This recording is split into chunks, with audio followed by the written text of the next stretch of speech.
Hombre Nuevo Digital presenta Pura Vida Cultural. Pura Vida Cultural. Con Elisa González. Hola, ¿qué tal, queridos amigos? Aquí estamos ya nuevamente disfrutando y viviendo la pura vida cultural. Y el día de hoy quiero hablarles de un tema que me han estado solicitando constantemente y que es una buena oportunidad para dar un viaje imaginario por el mundo a través de sus leyendas. Ya saben que pueden comunicarse con nosotros, que estamos esperando sus sugerencias y que por favor nos digan qué les gustaría escuchar, qué les gustaría conocer referente a la cultura de México y el mundo.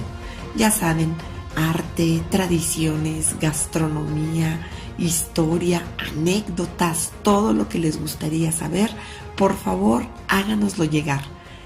Y el día de hoy, pues me gustaría empezar dándonos una pequeña vuelta por China. Y una de sus grandes leyendas es la de los 4 dragones. Cuentan que en China, antes de que existieran pues los ríos y todos los lagos del mundo, hace muchísimos siglos, solamente había un mar, el del este, donde habitaban 4 dragones: el gran dragón rojo, el dragón amarillo, el dragón negro y el dragón perlado. Cierto día, los 4 dragones volaron desde el mar hasta el cielo, en donde comenzaron a jugar con las nubes. De repente, uno de los dragones dijo a los demás: «Vengan rápido, vean esto, por favor». Mientras que los otros 3 preguntaron: «¿Qué sucede?», mirando hacia donde pues apuntaba el dragón perlado. En la tierra se veía muchísima gente que estaban ofrendando panes, frutos y quemando incienso. En medio de toda la gente observaron a una anciana de cabellos blancos brillantes que se arrodillaba en el suelo con un niño pequeño atado a su espalda. Ella le imploraba a Dios que mandara la lluvia para que pudieran cosechar el arroz con el que alimentaban a los niños. Parecía que no había llovido por muchísimo tiempo. Era una gran época de estío, de tal manera que la hierba pues ya estaba totalmente amarilla, los cultivos se secaban y la tierra ya incluso estaba resquebrajándose bajo el sol ardiente. «Cuán pobre es esta gente», dijo el dragón amarillo, «y morirán si no llueve pronto». El gran dragón asintió, tuvo una idea brillante. Irían a ver al emperador de Jade para rogarle que mandara la lluvia. Este emperador, el de Jade, era tremendamente poderoso. Estaba a cargo de los asuntos del cielo, pero también de los de la tierra. No estaba muy contento de ver a los dragones, pues estos debían permanecer en el mar. Pero enseguida le explicaron que venían a suplicarle por todos los habitantes de la tierra que se encontraban en un grave peligro. Ellos, pues de alguna manera le decían que habían abandonado el mar porque querían ayudar a los seres humanos. Así que el emperador les dijo que volvieran al mar, que podían estar seguros de que al otro día enviaría la lluvia. Pasaron 10 días y no cayó una sola gota. La gente sufría cada vez más, comían las pocas raíces que quedaban, otros comían arcilla cuando ya no hubo más raíces y enfermaban. Viendo esto, los dragones se pusieron verdaderamente tristes, pues sabían que el emperador de Jade solo se preocupaba por su propio placer y nunca tomaba a la gente en serio. Solo ellos 4 podían ayudar a la gente, pero no sabían cómo hacerlo. Entonces el dragón rojo tuvo una gran idea, que fue llenarse las bocas con agua de mar para regar la tierra, como si fuera lluvia. Seguramente, si el emperador de Jade se enteraba, pues los castigaría, pero aún así no se detuvieron. El dios del mar descubrió lo que estaba sucediendo e informó al emperador. Este estaba furioso y condenó a las tropas para que apresaran a todos los dragones so pena de muerte. Los dragones, en evidente inferioridad, no pudieron defenderse y pronto fueron arrestados y llevados al Palacio del Cielo. El emperador los condenó. Le dijo al dios de las montañas que pusiera 4 grandes montañas sobre dichos dragones. Este usó su magia para que 4 montañas gigantescas aparecieran volando y cayeran sobre los dragones. A pesar de esto, nunca se arrepintieron los dragones de su amable y gentil acto. Decididos a ayudar a la gente por toda la eternidad, se convirtieron en ríos que corrieron atravesando las montañas y los valles, sin importarles su peso y su proporción, cruzando el territorio de oeste para llegar finalmente a su hogar en el mar. Y de esta manera se formaron los 4 grandes ríos de China: el Heilonggan, que representa al dragón negro en el norte; el Huanghe, que es el río amarillo, en el centro; el Chang'an o Yangtze, que es el gran río, en el sur; y el Chuyang, que es el río perlado, mucho más al sur. Y de esta manera ellos han ayudado permanentemente a los habitantes de China para que nunca carezcan del vital líquido. ¿Qué les parece esta historia, amigos? Muy interesante, ¿verdad?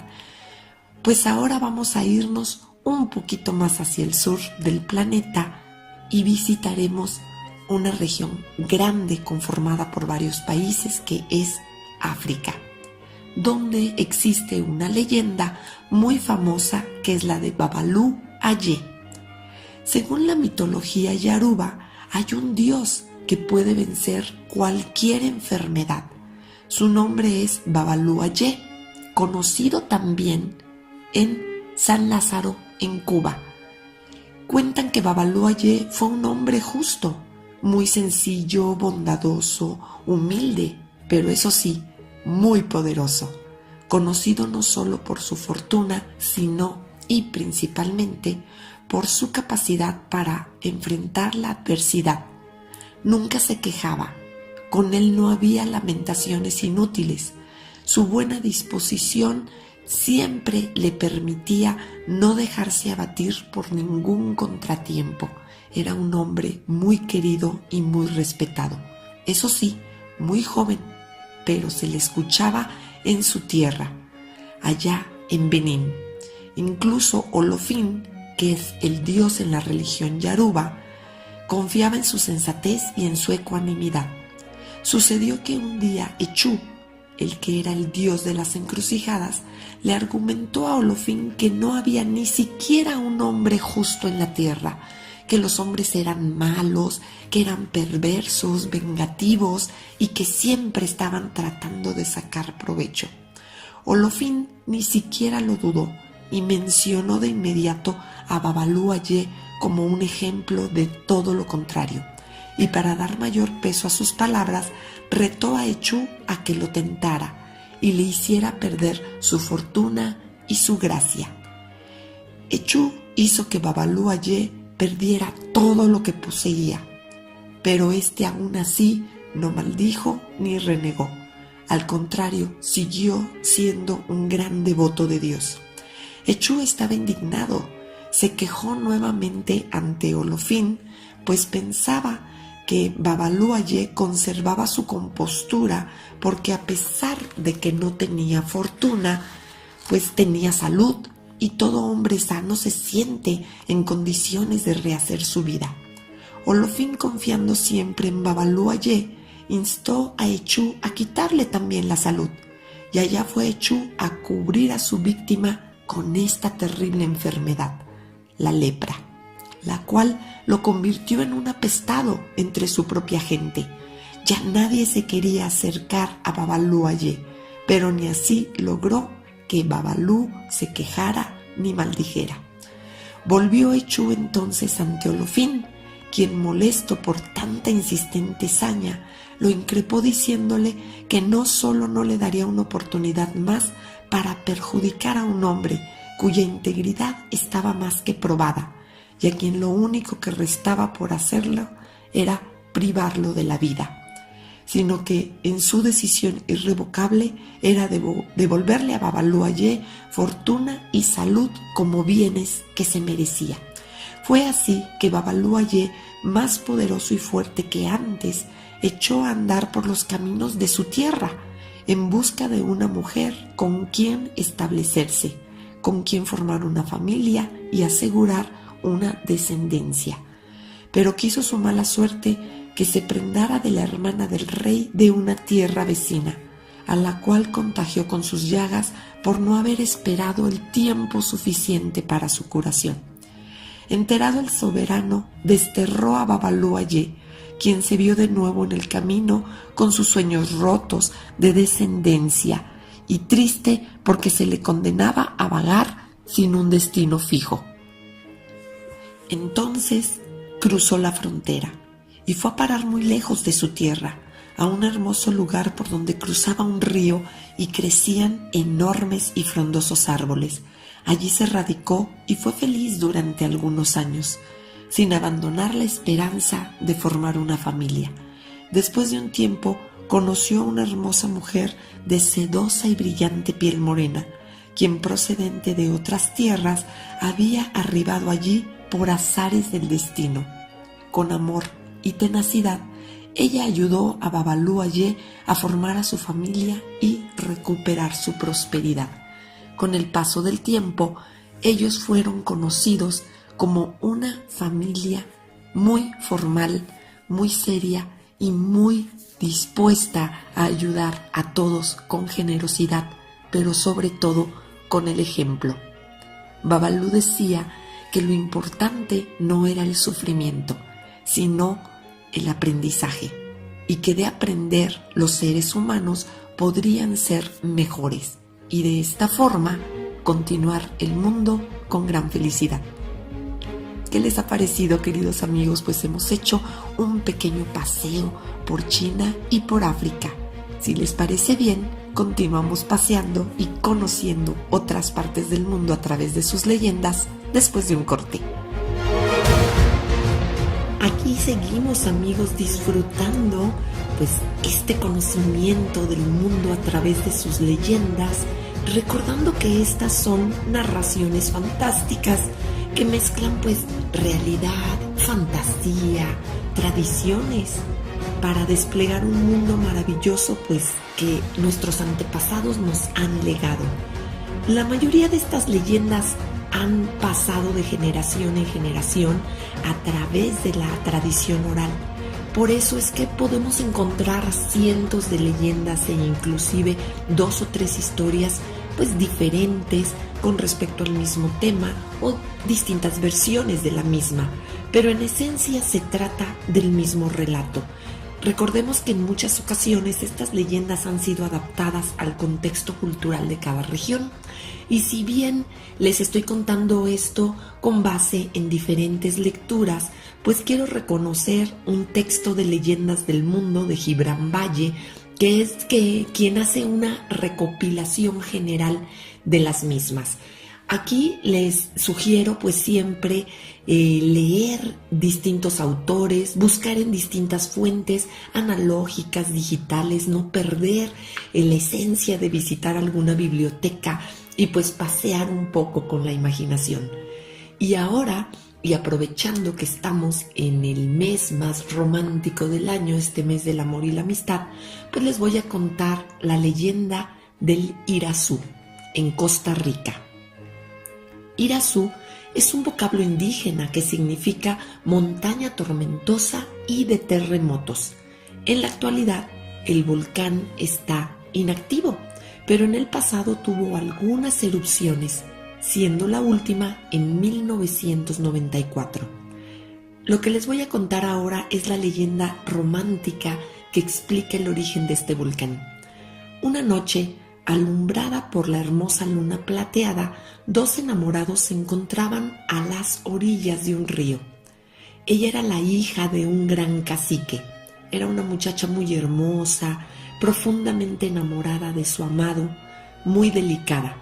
Él era un guerrero fuerte y valeroso de una tribu enemiga, y esto pues ya de por sí hacía su amor bastante complicado. Entre el sonido del viento, el correr del agua y el olor de la hierba del campo, los dos enamorados entrelazaban sus manos jurándose amor eterno. De pronto, una rama crujió, y esto alertó al guerrero, quien se levantó rápidamente con un puñal en la mano y miró a su alrededor para cerciorarse de que nadie estuviera cerca y de que no corrieran peligro. Tal vez no se dieron cuenta de que uno de los sirvientes del padre de la muchacha los estaba espiando. La tribu de ella permanecía despierta esa noche. Eran personas que adoraban al sol en un templo que erigieron justo en el centro de su territorio. Podía escucharse a esas horas de la noche cómo la gente estaba riendo y cantaba dentro y alrededor de sus chozas. Un sacerdote del Templo del Sol contaba maravillosas historias en ese lugar. El sonido del tambor retumbaba a cientos de metros. El cacique estaba allí, en el templo, escuchando los relatos heroicos de otros tiempos. Él era un hombre muy serio, muy formal, aunque la gente decía que era casi inexpresivo. Cuando se encontraban todos juntos, en ese momento entró al templo el espía que había visto a los amantes en la orilla del río. Se acercó al cacique discretamente para contarle lo que había visto.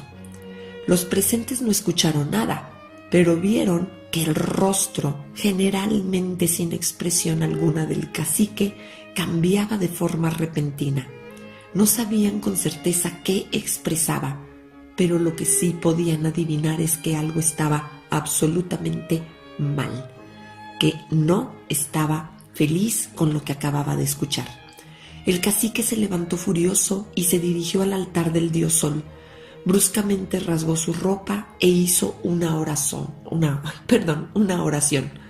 Oh Sol, Dios Todopoderoso, con profundo dolor vengo hoy, en este triste día, a pedirte clemencia para nosotros y un castigo ejemplar para quien no supo obedecer tus inflexibles mandatos. Mi hija, mi propia hija, insensatamente ha querido por mucho tiempo a un guerrero de la tribu de cazadores. Él es enemigo de nuestra raza, enemigo de nuestra religión, enemigo tuyo. Por su terrible pecado, oh Dios, te pido que castigues su falta y que maldigas al miserable infiel. Pronto su oración fue subiendo de tono hasta que todas las personas de la tribu pudieron escucharlo. El dios, que representaba al sol, atendió su plegaria. Tornó a la enamorada y la subió al cielo, cerca de las estrellas, para convertirla en una nube blanca que permaneció permanentemente sobre el cielo de Costa Rica. Como el sol no encontró culpa en el guerrero, pues este era miembro de otra tribu, no pudo tocarlo. El pobre hombre, sin embargo, ya llevaba el castigo dentro de sí, llevaba el dolor de la pérdida de su amada. Por ello murió de tristeza, ya que ella se había ido para siempre. Los de su tribu lo enterraron en una llanura con todos los honores que merecía por ser un gran guerrero. Al poco tiempo, en el lugar donde enterraron a este personaje, fue creciendo una montaña cada vez más alta hasta formar el volcán Irazú. El juramento que hicieron los amantes estaba cumplido. Él estaría presente con su amor ardiente por ella. Se amarían por siempre. Es por eso que todas las mañanas se ve una nube blanca abrazando el volcán y destacándose en el cielo de Costa Rica. ¿Qué les parece, amigos? Bellísima esta historia, ¿verdad? Me recuerda un poco al volcán Popocatépetl y al Iztaccíhuatl, cuya leyenda también es hermosa y también parte de una tragedia, pues de grupos guerreros enemigos. Y ahora viajaremos al norte del continente americano para conocer la leyenda de el águila y el halcón. Se cuenta que los indios Sioux llegaron hasta la tienda del viejo chamán de la tribu, que era Toro Bravo, el más valiente y honorable de los jóvenes guerreros. Pero también estaba Nube Azul, quien era la hija del cacique y una de las más hermosas mujeres de la tribu. Esta pareja llegó tomada de la mano y comenzaron a expresarle al gran chamán lo que sentían. Nos amamos, dijo Toro Bravo. Nos vamos a casar, dijo Nube Azul. Decían que se querían tanto que tenían miedo de que ese amor pudiera terminarse. Así que lo que querían era que el chamán les diera un hechizo, un conjuro, algo así como un talismán para que pudieran estar juntos para siempre, pero principalmente amándose como sentían en ese momento y que cada vez creciera más ese amor. Algo que les asegurara que estarían el uno al lado del otro hasta encontrar al gran Manitú el día de la muerte. Por favor, repitieron, ¿hay algo que podamos hacer? El viejo chamán los miró fijamente y se emocionó de verlos tan jóvenes, tan enamorados, tan llenos de esperanza, y que además se encontraban anhelantes esperando sus palabras. «Hay algo», dijo el viejo después de una larga pausa, «pero no sé, es una tarea muy difícil, muy sacrificada». «No importa», dijeron los jóvenes, «lo que sea, con tal de que este amor prevalezca». «Bien», dijo el viejo, «Nube Alta, ¿ves el monte al norte de nuestra aldea? Deberás escalarlo sola y sin más armas que una red y tus manos, y deberás cazar el halcón más hermoso y vigoroso que encuentres en el monte. Si lo atrapas, deberás traerlo aquí con vida, al tercer día después de la luna llena. ¿Comprendiste?». Y la joven asintió en silencio. «Y tú, Toro Bravo», le dijo el chamán, «deberás escalar la montaña del trueno. Cuando llegues a la cima encontrarás la más brava de todas las águilas. Solamente con tus manos y una red deberás atraparla. Sin heridas, debes traerla ante mí, viva, el mismo día en que vendrá Nube Azul». Los jóvenes se miraron con ternura, emocionados por lo que iban a hacer, y después de una fugaz sonrisa, salieron a cumplir con la misión que se les había encomendado. Ella hacia el norte, él hacia el sur. El día establecido, frente a la tienda del chamán, los dos jóvenes esperaban con sus bolsas de tela que contenían las aves que les pidió el viejo. El chamán les dijo que con mucho cuidado las sacaran de las bolsas. Los jóvenes lo hicieron y expusieron ante la aprobación del viejo las aves cazadas. Eran en verdad unos ejemplares muy hermosos, sin duda lo mejor de su estirpe, justamente lo que el chamán les había pedido. ¿Volaban alto?, les preguntó. «Sí, sin duda, como lo pidió usted. ¿Y ahora?», preguntó el joven. «¿Los mataremos y beberemos el honor de su sangre?». «No, por supuesto que no», contestó el viejo. «Los cocinaremos y las comeremos». «Tampoco. Harán lo que les digo. Tomen las aves y átenlas entre sí por las patas con tiras de cuero. Cuando las hayan anudado, suéltenlas y que vuelen libres». El guerrero y la joven lo hicieron. De tal manera soltaron a los pájaros. El águila y el halcón intentaron levantar el vuelo, pero solo consiguieron revolcarse en el piso. Unos minutos después, irritadas ante la incapacidad, las aves arremetieron a picotazos entre sí, hasta lastimarse y prácticamente destrozarse. «Este es el conjuro», fue lo que les dijo el chamán. «Nunca olviden lo que han visto. Ustedes son como un águila y un halcón.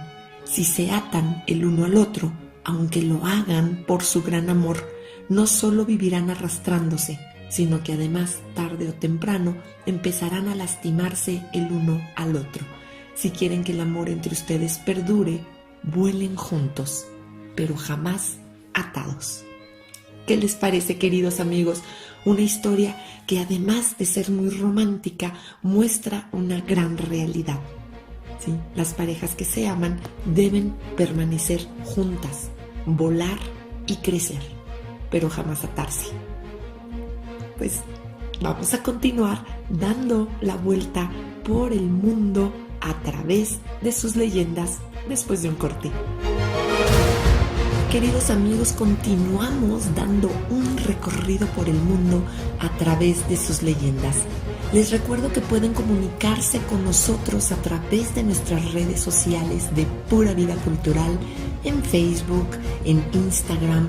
Nos encuentran también, pues ya muy pronto, con un proyecto, con un estudio sede de Pura Vida Cultural en la colonia Narvarte. Cada vez está más cerca el momento. Tenemos también pues estas redes sociales a su contacto o para su contacto de Hombre Nuevo Digital en www.hombrenuevo.mx. Asimismo, pueden encontrarme a mí personalmente en una fanpage de Facebook como Elisa González. Elisa con S, González las dos con Z, y me localizan como figura pública. Tengo también, o tenemos mejor dicho, en la agencia un WhatsApp donde podemos estarlos atendiendo y nos dará muchísimo gusto conocer sus opiniones, sugerencias, no solo de temas para nuestro programa de radio, que agradecemos ampliamente a Hombre Nuevo, como siempre, el préstamo de sus micrófonos. Tanta generosidad siempre debe ser agradecida. Asimismo, pues nos encuentran o me encuentran allí sí personalmente en Instagram en elisagonzalez.pbc. PBC es de Pura Vida Cultural, ¿sí? Por favor, comuníquense. Nuestro WhatsApp es el 55 36 75 6059. Allí estaré y estaremos, ¿sí?, todos los colaboradores de Pura Vida Cultural, pues al tanto de lo que ustedes deseen compartir con nosotros. No se nos despeguen. Y ahora pues vamos a hacer un recorrido hacia Europa y conoceremos la leyenda de este gran rey de la Gran Bretaña, Arturo. La leyenda del rey Arturo pues fue verdaderamente popular en la Edad Media y ha llegado hasta nuestros días a través de diversos libros, por la tradición oral, por supuesto, y con este gran desarrollo que es el cine. Se dice que esta historia pues es una antigua leyenda celta que se adoptó en la Gran Bretaña, así que hablaremos aquí de una de sus versiones.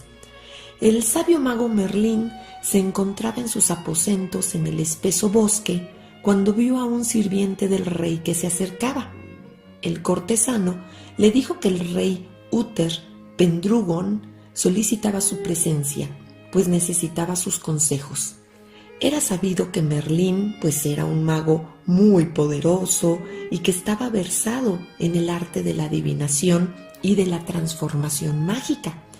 Merlín se negó a asistir al castillo y le dijo al cortesano que si el rey necesitaba de su consejo, tendría que adentrarse en el bosque para buscarlo, de tal manera que éste pues debería mostrar interés a través de un esfuerzo. Sin dudarlo ni un momento, el rey fue al bosque y se encontró con el mago.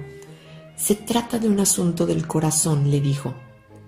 Uther Pendragon estaba enamorado de la esposa del rey Gorlois, la hermana Igerne, la hermosa Igerne, mejor dicho, quien al estar casada se negó a acceder a los coqueteos del rey Uther porque sus intenciones no eran honorables.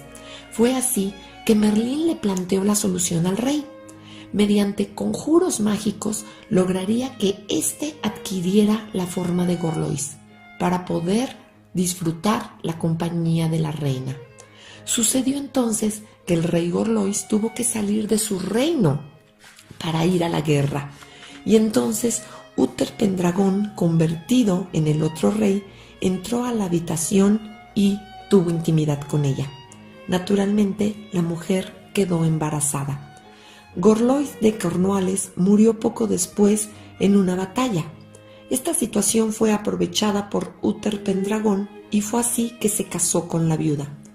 Cuando el niño nació, le pusieron por nombre Arturo, pero los miembros de la corte pensaron que el niño era hijo de Gorlois y no de Uther, así que decidieron apartarlo. El rey sabía perfectamente que el niño sí era suyo. Fue por eso que le encargó a Merlín que lo cuidara como si se tratara de su propio hijo. Debido a que Merlín era un ermitaño y no estaba acostumbrado a estar acompañado por humanos, decidió entregar al niño a un noble llamado Héctor, quien tenía un hijo llamado Cai. No obstante, Merlín nunca dejó de cuidar al niño.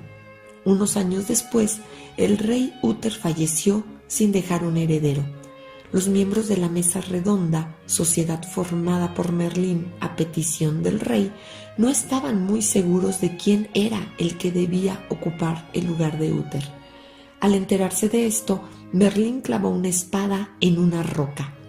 Tal espada tenía una inscripción: aquel que logre sacar la espada de la piedra ocupará el trono del rey Uther Pendragón.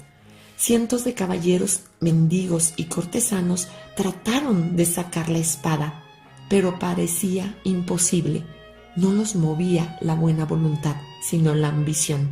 Nadie podía moverla ni medio milímetro. Por esas fechas, Sir Héctor llegó con su hijo Cai para que éste participara en una contienda. Estaban acompañados, pues sí, efectivamente, por el joven Arturo, quien en ese momento tenía o contaba con 15 años de edad. Como Cai había perdido su espada, Arturo se adentró a la iglesia, se acercó a la espada y sin el mayor esfuerzo pudo retirarla de la piedra, por lo que los presentes lo aclamaron y reconocieron en él a su futuro rey. Y así es como encontramos esta versión de cómo llegó a ser rey Arturo. ¿Qué les parece? Ahora vamos un poco más al sur nuevamente, a Grecia, ¿sí? La enigmática y armoniosa Grecia, cuyas historias pues siguen llegando hasta nuestros días y nos hablan pues de unas leyendas fantásticas. Recordemos que está la Grecia continental, la Grecia de las islas también. Pero en este momento quiero hablarles de el oráculo de Delfos. Grecia pues fue una de las naciones más importantes de la antigüedad. Si no la más importante, sí la que nos ha dejado un legado que pasó a través de los romanos y que por eso ahora hablamos de arte, de historia, de mitología grecorromanas. Grecia, entonces, les comentaba, pues al ser tan importante, muchos de sus elementos culturales pues están basados, y de nuestros elementos culturales hasta el día de hoy están basados en los modelos clásicos de los griegos.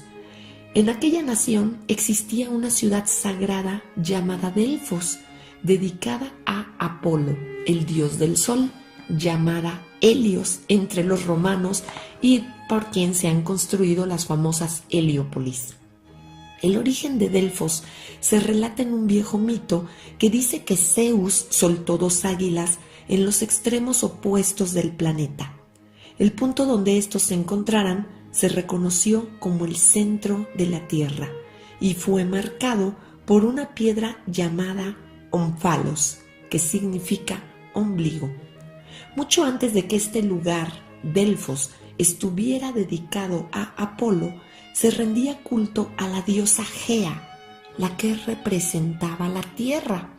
Así es, casada con Urano, hijos de Caos y padres de los titanes, los cíclopes y los hecatónquiros. Si lo quieren ver familiarmente, abuela de Zeus. Según las leyendas, Delfos estaba resguardada por una serpiente que Apolo mató. Fue así que el dios del sol construyó su oráculo en ese lugar. Como símbolo de su victoria, en él puso a una sacerdotisa, cuyo nombre era Pitonisa. Ella era la encargada de transmitir los mensajes de los dioses. Otra versión de la leyenda cuenta que era un dragón llamado Delfine, y que de allí viene el nombre de Delfos, y no una serpiente el que custodiaba dicho lugar. Delfos estaba construido al pie del monte Parnaso, amigos, un lugar impresionantemente bello con una vista verdaderamente espectacular del Golfo Corinto.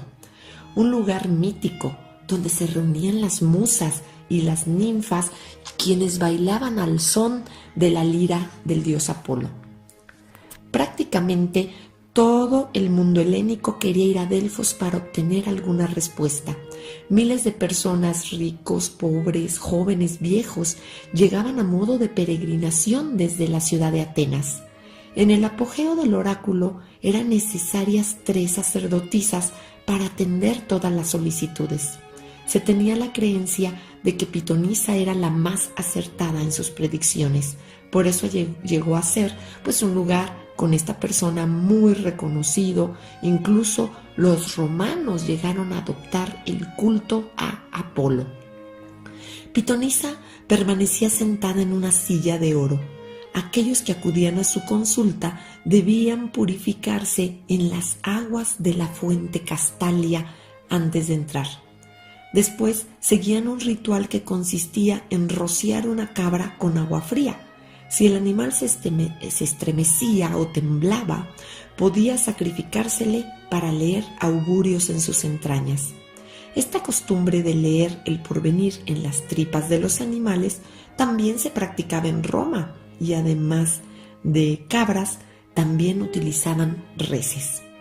El consultante pagaba un óbolo y exponía su pregunta escrita en una tablilla al sacerdote de turno, quien a su vez la hacía llegar a la pitonisa, o a Pitonisa, mejor dicho.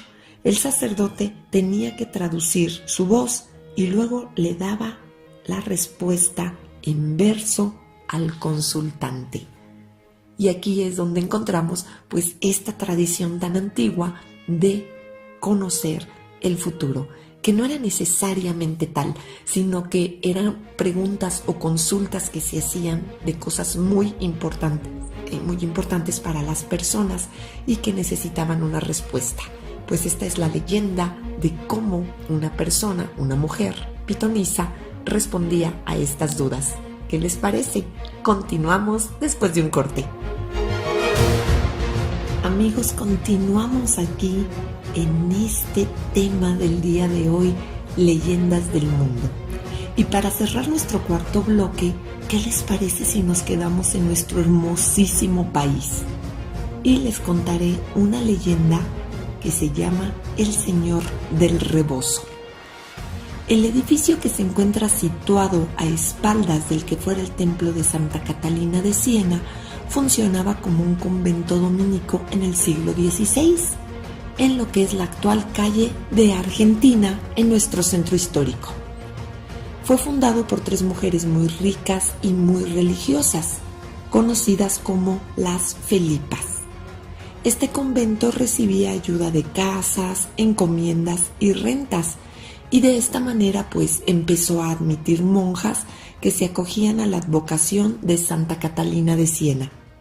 En el templo había un Cristo de madera de tamaño natural, vestido con una túnica morada. El arzobispo de México, Fray Marcos Ramírez, lo donó en el año de 1666. Su mirada parecía triste, tenía un semblante muy pálido, tenía grandes llagas sangrantes y una corona de espinas cuyas puntas parecían verdaderamente clavarse en su carne y dañarla. Una novicia de nombre Severa de Grácida, quien más tarde al profesar se llamó Sor Severa de Santo Domingo, le rezaba al Señor cada vez que iba a misa, pues su imagen le causaba lástima al verlo tan lastimado o tan herido. Cuenta la leyenda que después de 32 años de completa devoción, cuando la monja se convirtió en una vieja enferma, su salud resultó tremendamente frágil. No declinó, sin embargo, su fe por el Señor de la Cruz a cuestas, sino que aumentó a tal grado que lo llamaba desde su celda, en donde se encontraba postrada desde que había iniciado su enfermedad. Cierta noche, El viento soplaba con muchísima fuerza. El aire azotaba y la lluvia y la noche se hacían insoportables. Jesús, Cristo mío, gritó la monja con voz casi inaudible, tratando de abandonar su lecho de enferma. Déjame que cubra tu cuerpo herido. Ven a mí, Señor. Yo soy una pecadora, pero solo he sabido amarte y adorarte en religiosa reverencia. Entonces el viento se hizo todavía más fuerte. De pronto pareció que llamaron a la puerta de la celda. La monja con muchísimo esfuerzo se levantó y casi todo el tiempo se encontraba acostada, pero a pesar de ello hizo este gran sacrificio.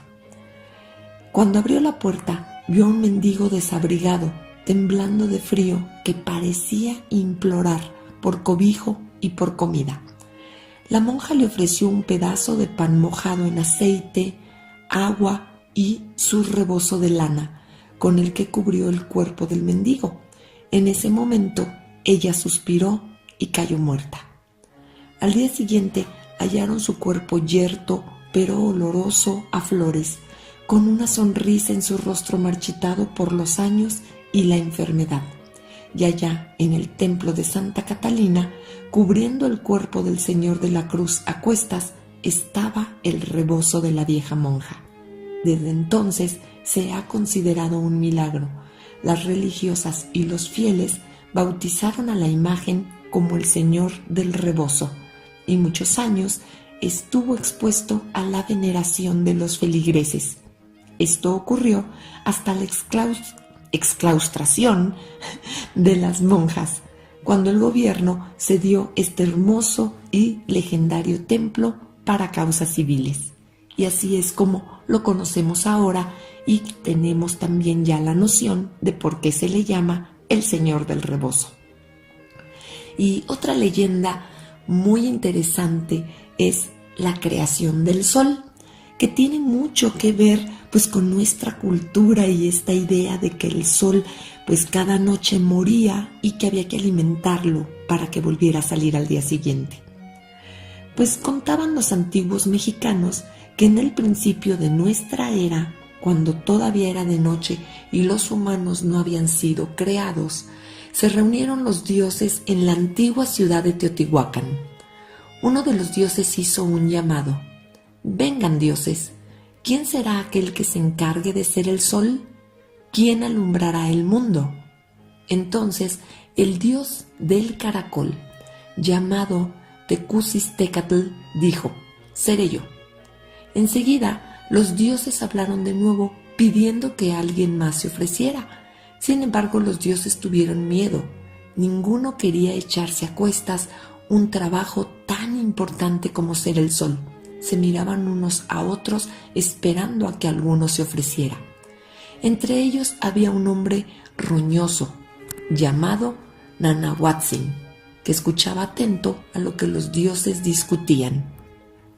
Al verlo, los dioses decidieron que fuera este el otro. «Roñoso, tú serás el otro». Nanahuatzin aceptó gustoso diciendo: «Creo que esto que me has encargado es un honor».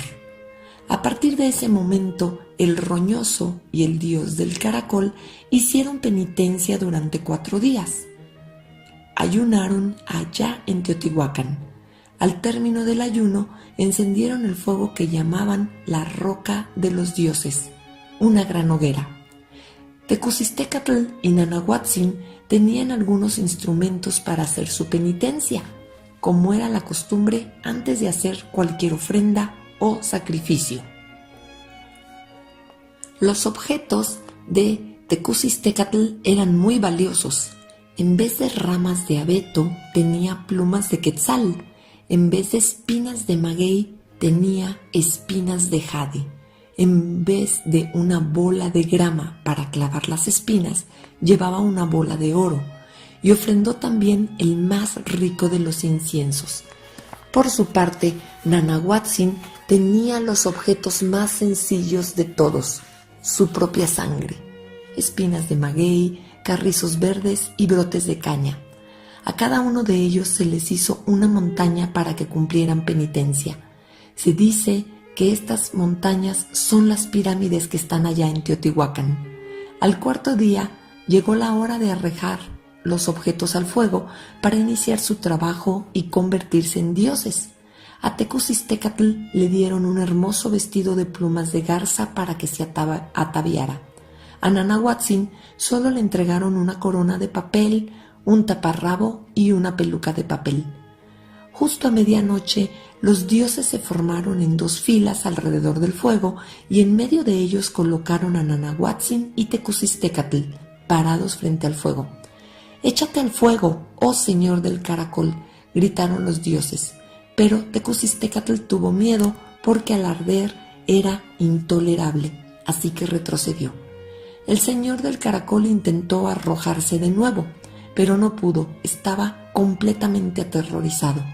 Lo intentó otras 2 veces sin conseguirlo. 4 veces lo intentó y solo 4 veces se permitía, por ello no completó su trabajo. Los dioses le pidieron al roñoso que se arrojara, y al primer intento lo hizo, dejando de lado su temor. Pronto vieron cómo Nanahuatzin ardía en llamas, podían escuchar su carne crujiendo. Cuando Tecusistecatl vio a Nanahuatzin en la hoguera, decidió lanzarse también. Cuentan los antiguos que al fuego se lanzó también el águila, por eso su plumaje es oscuro, porque se quemó. Asimismo se lanzó el jaguar, pero este no se quemó demasiado, solamente se tiñó y por eso su piel está manchada. De aquí viene que los guerreros del mundo prehispánico fueran águila y jaguar. Ambos hombres, los que se arrojaron al fuego de los dioses, ardieron hasta consumirse por completo. Los dioses esperaban ansiosos el momento en que Nanahuatzin saliera para hacer el sol, pues fue el primero en atreverse. Los dioses no sabían hacia dónde mirar, unos hacia el norte, otros hacia el sur, unos más al oeste y otros al este. El cielo comenzó a enrojecerse. Los dioses Ejecatl, Tezcatlipoca, Anahuatlitecú y otros más miraban al oriente, pues pensaban que por este lado empezaría a alumbrar. De pronto salió el sol, su luz y su calor eran insoportables.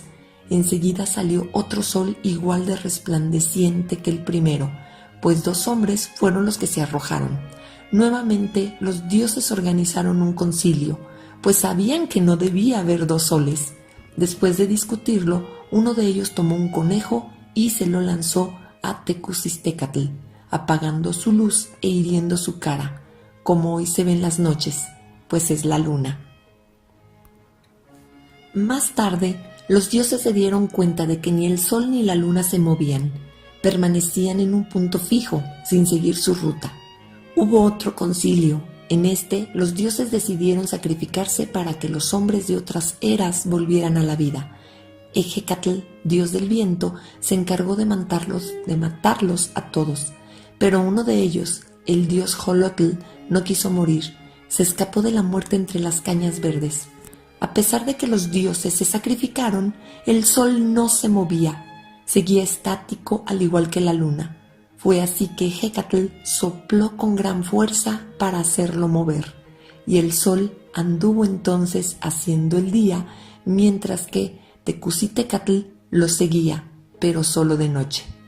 A partir de ese entonces, cada 52 años se hace, o se hacía, mejor dicho, un sacrificio humano, para conmemorar a los dioses que se sacrificaron y para que el sol no se detuviera. Pues bien, amigos, así es como se formó, de acuerdo con nuestras leyendas prehispánicas, el sol.